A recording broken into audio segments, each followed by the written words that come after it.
dans Matthieu chapitre 4, je crois que je veux parler selon l'aide du Saint-Esprit sur les épreuves et la tentation. J'espère qu'on a déjà parlé de ça. Amen. Mais cela n'empêche pas qu'on le reparle encore. Donc, les épreuves et la tentation. Les épreuves marchent à droite, les tentations marchent à gauche. Donc, ces deux personnes, ou bien ces deux personnages qui portent des noms différents, épreuve, tentation. Épreuve, lorsque Dieu t'impose, Dieu veut te faire passer comme le Dieu, on peut nous parler, si je ne me trompe pas, dans Psaume 84, si je ne me trompe pas, sur le valet de Baca. C'est ça qu'on appelle par les épreuves. Alors, nous avons la tentation. Lorsque Dieu impose quelqu'un dans les épreuves, le diable vint selon Job chapitre 1, Job chapitre 2, on nous parle, la Bible dit ceci, le Fils de Dieu, j'étais réuni en prière et le diable aussi vint. Alors Dieu remarque quelque chose, il pose à Satan la question. Donc Dieu voulait mettre Job à l'épreuve et il fallait que Dieu puisse cibler Satan afin que Satan vienne tenter Job. Je suis dans le livre de Matthieu chapitre 4. J'ai lu la parole du Seigneur. Rendons grâce à Dieu. Alors l'Esprit Saint conduit Jésus dans le désert pour qu'il soit tenté par le diable. Comment ça? Comment l'Esprit de Dieu peut envoyer Jésus quelque part afin que Jésus soit tenté par le diable? Comment expliquer ça? C'est grave. Le verset 2. Après avoir jeûné pendant 40 jours et 40 nuits, il eut faim. Le verset 3.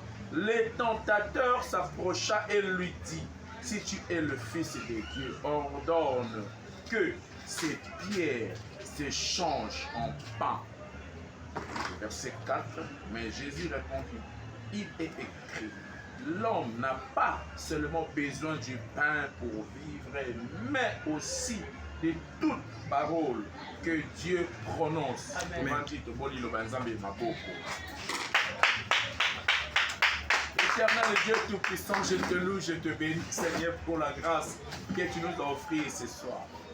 Nous sommes des hommes, nous branchons par plusieurs façons. Nous branchons avec des lacunes, nous branchons avec des difficultés, des langages, soit des mots. Mais Saint-Esprit, c'est toi qui met en vigueur ta parole. Le messager n'est pas plus grand que la parole.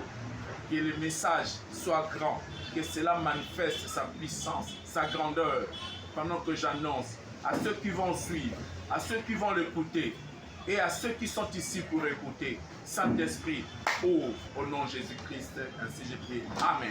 Amen. Oui, bien-aimés dans le Seigneur, les épreuves, virgule, la tentation. Comment Dieu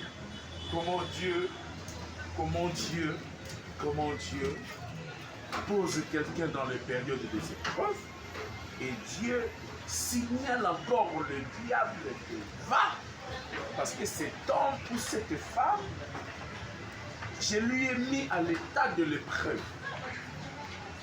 Voilà comme il est écrit dans le livre de Lamentation chapitre 3 au verset 37, la Bible dit ceci, qui dira quelque chose de plus exister sur la terre sans que Dieu soit l'auteur? Beaucoup de personnes ont en train d'admirer la gloire. Mais je te dis, la gloire est bien. Mais la gloire, comme mon père, l'archevêque d'Achelin, il disait, David, fais attention aux pots de banane. Il disait le ministère. Dans le ministère, dans le chemin du ministère, il y a plein de pots de banane. Alors, je bénis vraiment nos pères. Je bénis nos pères, l'archevêque d'Achelin à Fumboulé, sa grâce, archevêque, le pasteur Roland Dallot, tous ces grands. La manière dont que ces personnes sont arrivées à cet stade de gloire. Mais bien aimé, la gloire, ce n'est pas facile. La richesse, ce n'est pas facile.